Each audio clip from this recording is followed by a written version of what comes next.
Hello friends, veterans and well wishers, good morning.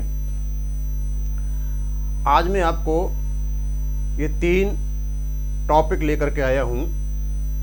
In 3 topics के बारे में आप ऑलरेडी वीडियो देख चुके हैं। मैं चाहता था इन तीनों टॉपिक्स को मैं एक में ही कवर कर दूं, क्योंकि बहुत ज़्यादा क्लैरिफाई वो वहाँ नहीं कर पाए थे। तो सबसे पहले तो मैं यहाँ से लूँगा, इस जगह से, यहाँ से, ये जो आपको दिखाई दे रहा है, ये अभी स्पर्श से संबंधित बात है। जो बैंक डाटा को स्पर्श में भेज रही हैं, वो एक मैसेज जो अकाउंट होल्डर हैं, जो पेंशनर्स हैं, उनको भेज रही हैं। ये ऐसा एक ये मैसेज है जो एसबीआई ने जो पर्टिकुलर जो बेनिफिशियरी है या पेंशनर है उसको भेजा है। Dear customer, as per PCDA directives your pension has been transferred from SBI to Sparsh PCDA pensions. Welcome to PCDAP. Your bank will no longer be the pension disbursing authority. इस प्रकार का message सबके पास जा रहा है, जिससे उनको पता चले कि उनका जो डाटा है उधर चला गया है। ये जो मैसेज आया है, ये मैं यहाँ किसी खास मकसद के लिए लाया हूँ। मैसेज तो सबके पास जा रहे हैं, आपको ही पता चल जाएगा। ये मैसेज हमारे पास आया, हमारी जो यूनियन के जो व्हाट्सएप हैं, वहाँ ये हमारे जो गुजरात के प्रेसिडेंट हैं, उन्होंने मैसेज दिया कि इस प्रकार के मैसेज पेंशनर्स को जा रहे हैं और साथ में एक लिंक भी जा रहा है, और उस लिंक में कह रहे हैं कि आपकी पेंशन की जो आवश्यक जो नेसेसिटी डिटेल्स हैं उनको पूरा करने के लिए कहीं वो आधार कार्ड या पैन कार्ड का जिक्र कर रहे हैं लेने के लिए। और किसी ने किया है, ये बताया उन्होंने, किसी ने किया और उसका पैसा निकल गया। प्लीज़ आपसे रिक्वेस्ट है कि इस प्रकार के मैसेज या किसी प्रकार के मैसेज आएँ तो आप लिंक पर क्लिक नहीं करें, क्योंकि लिंक पर क्लिक करने के बाद ही आपके खाते से पैसा निकलता है।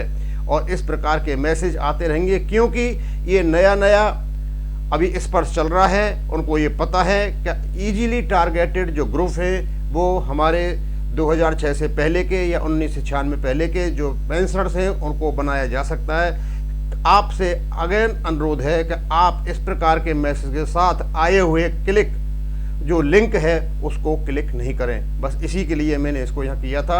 हालांकि अभी तो हमारे जो जितने भी यूट्यूबर्स हैं वो यही बता रहे हैं कि आपका डाटा वहाँ जा रहा है, सारी स्पर्श की बातें बता रहे हैं। वो ऐसे बता रहे हैं जैसे हम बहुत ज़्यादा पढ़े लिखे हैं, हम सारी चीज़ों को जानते हैं, हमारे पेंशनर सब कुछ जानते हैं और सुबह से लेकर शाम तक इसके बारे में बताते रहते हैं। लेकिन साथ में ये मैसेज वहाँ से आया और हमने चाहा कि हम आप तक बता दें कि इस प्रकार के मैसेज के साथ यदि कोई लिंक आती है तो कृपया आप उस पर क्लिक नहीं करें। मैं दूसरा यहाँ लूँगा, the judgement of the honourable supreme court on MSP. एक इसका वीडियो बहुत ज़्यादा यूट्यूब पर घूम रहा है। अभी अभी एक जजमेंट आया था माननीय सुप्रीम कोर्ट का, दो जजों का, कि जो एमएसपी है, जो पैरामिलिट्री फोर्सेज को मिलती है, वो 1/1/2006 से न होकर के 1/9/2008 से शुरू होगी। आर्म्ड फोर्सेज की या डिफेंस फोर्सेज की ये 1/1/2006 से है, और ये भी केस जीत करके लिया था और वो मामला सेटल्ड है। लेकिन इन्होंने लिंक इसको ये कर दिया कि यदि सीआरपीएफ की एमएसपी कम कर दी है, 1/9/2008 से की है, तो इसका मतलब हमारी भी हो जाएगी। इस प्रकार की जो आशंकाएं क्रिएट की जा रही हैं, ये फालतू की क्रिएट की हुई हैं, ये सेल्फ क्रिएटेड जो प्रॉब्लम्स हैं ये करते जा रहे हैं। मैंने हल्का सा थोड़ा सा जजमेंट को पढ़ा और भी उसको पढ़ूंगा। उसमें जो उन्होंने केस किया था, जिस भी व्यक्ति ने केस किया था और भारत सरकार कोर्ट गई थी, उसमें ये था, उन्होंने एमएसपी को 1/1/2006 से मांगा। अकेली एमएसपी को नहीं, एमएसपी में तो एक इंक्रीमेंट होता है और नेक्स्ट ग्रेड का उसको ग्रेड मिल जाता है। साथ में उन्होंने ये भी मांगा कि जो एमएसपी जिस ग्रुप की मिल रही है, जिस लेवल की उसको मिल रही है, उस लेवल के जो प्रमोटी हुए हैं, जो प्रमोशन हुआ है, उसके फायदे भी दिए जाएं। साथ में ये भी जुड़ा हुआ था।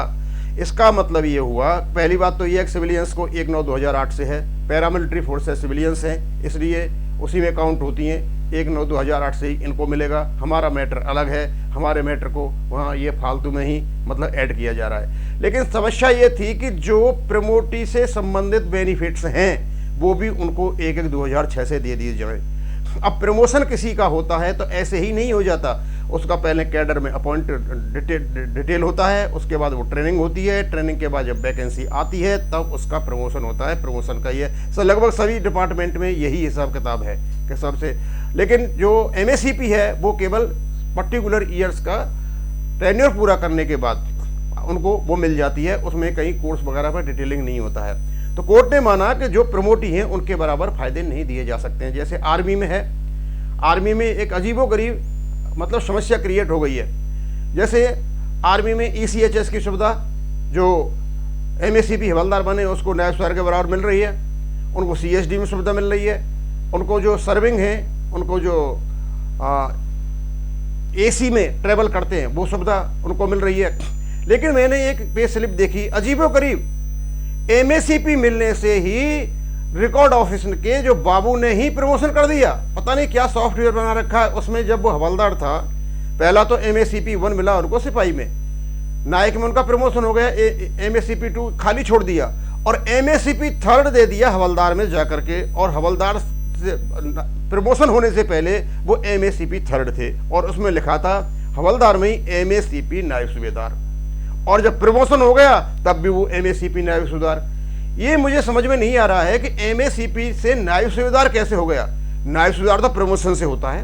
अब जो आदमी, इसका मतलब ये हो गया हवलदार ACP 1 नायब सूबेदार और ऑनरेरी नायब सूबेदार ये सब एक ही ग्रुप में रख करके इनने घोल मोल कर दिया है।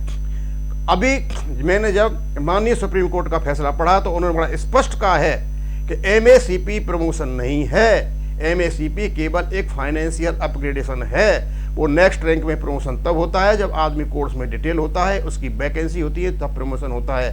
हम इसका लेटर लिखेंगे कि इसको क्लैरिफाई करें कि ये बना क्या रखा है कि एक ऑनरेरी नायब सूबेदार को आप हवलदार ACP 1 कर देते हो और एक हवलदार को MACP आप नायब सूबेदार बना देते हो। पता नहीं ये MACP नायब सूबेदार कौन सी रैंक है। इस प्रकार की समस्याएं आ रही हैं। लेकिन हमारा किसी प्रकार से MACP 1/9/2008 से नहीं होगा, 1/1/2006 से ही होगा। ये फालतू की बातें हैं।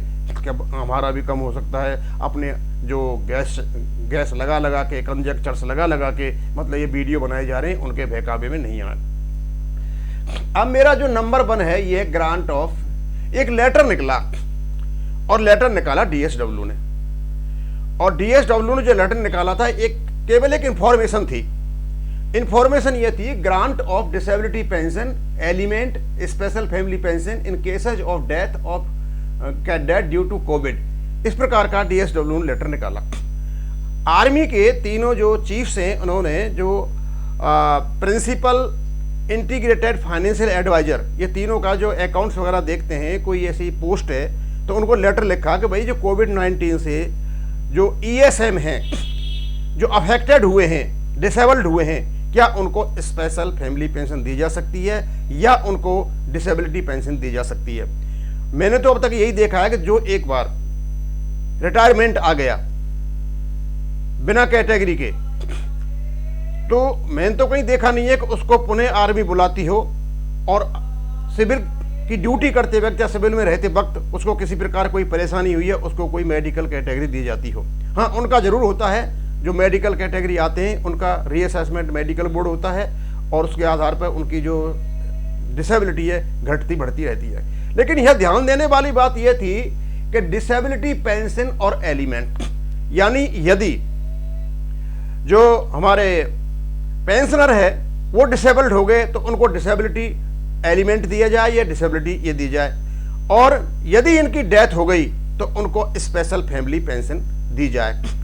अब डिसेबिलिटी के बारे में तो इन्होंने बताया, इनको मीटिंग हुई होगी, डिस्कशन हुआ होगा और उन्होंने बताया कि ये जो इन्फेक्शन है ये एट्रीब्यूटेबल टू मिलिट्री सर्विसेज में नहीं आता, क्योंकि जो इन्होंने 5 कैटेगरी बना रखी हैं उसकी डिसेबिलिटी की, category A, category B, C, D and E.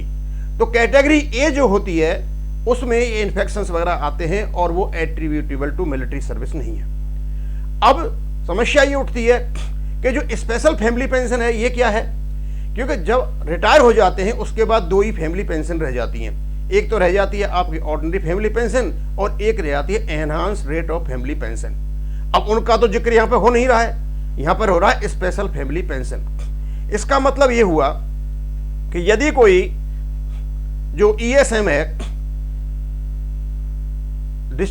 Retirement होकर के आता है और उसको कोविड से कोई परेशानी हो जाती है तो उसको स्पेशल फैमिली पेंशन दी जाए। अब मैं बताता हूं आपको स्पेशल फैमिली पेंशन क्या होती है। और इसके लिए जब मीटिंग हुई तो सिर्फ ये सूचना दी गई थी कि क्या है, इन्फेक्शन तो कवर नहीं होते, एट्रीब्यूट टू मिलिट्री सर्विस नहीं है, और स्पेशल फैमिली पेंशन के लिए जो रूल्स है, एक्सटेंट रूल्स है, वही लागू होंगे। इतनी सी सूचना दी थी। इस सूचना को इस प्रकार से प्रसारित किया गया था कि अतुलनीय कदम उठाया है भारत सरकार ने, कमाल ही कर दिया, इतना फायदा होगा। अब मुझे तो कहीं इसमें फायदा दिखाई दिया नहीं। उन्होंने सिर्फ ये कन्वे किया कि भाई ये नहीं है अलाउड, और स्पेशल फैमिली पेंशन केवल उनको मिलती है सर्विंग सोल्जर्स होते हैं, और सर्विंग सोल्जर्स उनको मिलती है सी और डी कैटेगरी में फॉल होते हैं। इसमें कहता है special family pension only for classes cover under category B and C 60% of reasonable emoluments. कि बी एंड सी में जो डिसेबल्ड होने के कारण हैं, एक तो ये है कि भाई आप क्लाइमेटिक जो एनवायरनमेंट है उसमें आप काम करते हो और आपको परेशानी हो जाती है। दूसरा ये है कि आप कहीं छुट्टी जा रहे हो, कहीं आप गवर्नमेंट की ड्यूटी पे जा रहे हो और आपके साथ कोई ऐसी अनहोनी हो जाती है जैसे बम ब्लास्ट हो जाता है, तो ये जो दोनों चीज़ें आती हैं बी और सी कैटेगरी में आती हैं और इसके लिए स्पेशल फैमिली पेंशन मिलती है। ये केवल और केवल जो कैटेगरी बी एंड सी है उनके लिए मिलती है। और क्योंकि ये इस प्रकार की चीज़ें मिलिट्री सर्विस तो आएंगे नहीं, तो स्पेशल फैमिली पेंशन ईएसएम को कहाँ से मिलेगी? क्योंकि ये जो चीज़ क्लैरिफाई नहीं करते हैं ना, तो इसको वैसे ही मतलब बताते रहते हैं कि ये हो जाएगा और वो हो जाएगा, ये फायदा हो गया। और उसके बाद जो युद्ध में जाते हैं या इस समय जम्मू कश्मीर में जो इंसर्जेंसी चली हुई है, जो आतंकवादियों से युद्ध चला, युद्ध जैसी हालात चले हुए, उनके लिए मिलती है आपको डी और ई कैटेगरी। और उनके केस में यदि किसी को डेथ हो जाती है तो उसमें मिलती है लिबरलाइज्ड फैमिली पेंशन, और ये 100% होती है रेकनेबल एमेल्यूमेंट्स का। ये स्पेशल फैमिली पेंशन और लिबरलाइज्ड फैमिली पेंशन ये दोनों को उन व्यक्तियों को मिलती हैं जो किसी प्रकार से सर्विंग करते हुए, सेवा करते हुए उनके साथ कुछ हो जाता है। तो हो सकता है सर्विंग के बारे में उन्होंने पूछा हो और उन्होंने ये क्लैरिफाई ईएसएम के बारे में दे दिया हो। इसके बारे में ऐसा कुछ भी नहीं है कि बहुत ज़्यादा कुछ ये बता रखा हो कि हमें कोई फायदा हो गया या कुछ हो गया हो। और इसमें क्या है, infection of any type is not attributed to military service नहीं है, और special family pension if allowed only as per extent rule उन्होंने कह दिया। इन्फेक्शन में तो ये अलाउड है नहीं, तो कोविड इन्फेक्शन है और इसमें आपको डिसेबिलिटी पेंशन नहीं मिलेगी। अब ऐसे था इसमें कुछ दिया नहीं है कि भाई तुम्हें कोई हो थोड़ा फायदा हो गया, जो अतुलनीय कदम है, पता नहीं क्या क्या बोला। और स्पेशल फैमिली पेंशन जो मिलती है आपको एज पर एक्सटेंट रूल्स ये है कि आपको बी और सी कैटेगरी के कारण जो attributed to military service duties हैं होती है, तो उसमें आपको स्पेशल फैमिली पेंशन मिलेगी। हमने सोचा कि ये जो बात कर रहे हैं कि मान लो किसी की पेंशन आने के बाद डेथ वगैरह हो जाती है और किसी को ऑर्डिनरी फैमिली पेंशन मिलती है तो उसको enhance rate of family pension दी जाए, ये तो बात समझ में आती थी। लेकिन यहाँ तो स्पेशल फैमिली पेंशन है। स्पेशल फैमिली पेंशन और enhance rate of family pension दोनों में जमीन आसमान का अंतर है। तो ये जितने भी यूट्यूब जैसे ही कोई न्यूज आती है एकदम टूट के पड़ते हैं और उसको क्लियर नहीं कर पाते कि आप कहना क्या चाह रहे हो। तो मैं आपको बताना चाहता हूँ, ये लेटर केवल इन्फॉर्मेशन के लिए था कि जो कोविड से कोई भी एक्स सर्विसमैन यदि अफेक्टेड हुआ है, डिसेबल्ड हुआ है, वो एट्रीब्यूटेबल टू मिलिट्री सर्विस नहीं है क्योंकि वो इन्फेक्शन है। और स्पेशल फैमिली पेंशन का रूल वही है कि यदि बी और सी कैटेगरी में ये आते हैं डिसेबिलिटी के में, तो उनको ही मिलती है जो बी एंड सी कैटेगरी में आते हैं। इस प्रकार के कन्फ्यूजन में ना पड़े। थैंक यू, धन्यवाद।